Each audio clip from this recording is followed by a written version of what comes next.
दोस्तों, इस वक्त की सबसे बड़ी खबर भारत के लिए भारत के मित्र इजराइल की तरफ से। और इस समय इजराइल का एक बहुत ही खतरनाक ड्रोन था जिसको मार गिराया गया है और यह भारत के लिए एक बड़ी चिंता का विषय भी बन चुका है। दरअसल आप सभी को बता दूं कि अभी हाल ही में भारत के ऊपर आरोप लगे थे कि भारत ने इजराइल को अपने यहाँ पर बने बनाए हरमेज 900 ड्रोन को दिया है, जो कि भारत के अंदर दृष्टि 10 के नाम से जाना जाता है। अब खबर निकल के सामने आई है कि हिजबुल्लाह की तरफ से किसी surface to air missile system का उपयोग करके इस प्रकार के ड्रोन को मार के गिराया गया है। दरअसल पहले एक रिपोर्ट सामने आई थी कि हिजबुल्लाह ने इजराइल के हरमीज 900 और हरमीज 450 नाम के ड्रोन को अपने surface to air missile system के माध्यम से शूट डाउन किया है। अब इसके पश्चात आज यह खबर निकल के सामने आई है कि हिजबुल्लाह ने इजराइल के हरमीज 450 ड्रोन को मार गिराया गया है।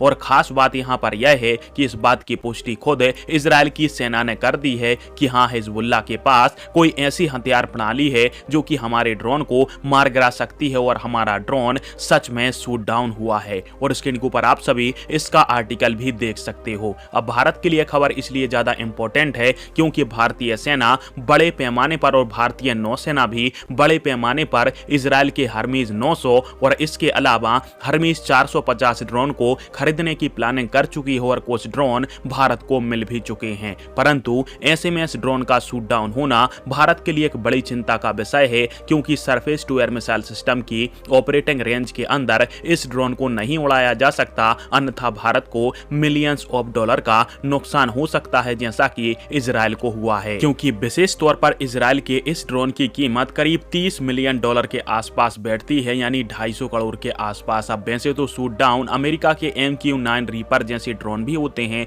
परंतु हिजबुल्लाह के पास इतनी शक्तिशाली रडार और एयर डिफेंस सिस्टम प्रणाली नहीं है जितने की हमारे दुश्मन देशों के पास है। तो ऐसे में भारत को इजराइल के इस ड्रोन का इस्तेमाल करते समय भारत के पड़ोसियों की सीमाओं में सतर्क रहने की आवश्यकता है, अन्यथा भारत के ड्रोन के साथ भी अनहोनी हो सकती है।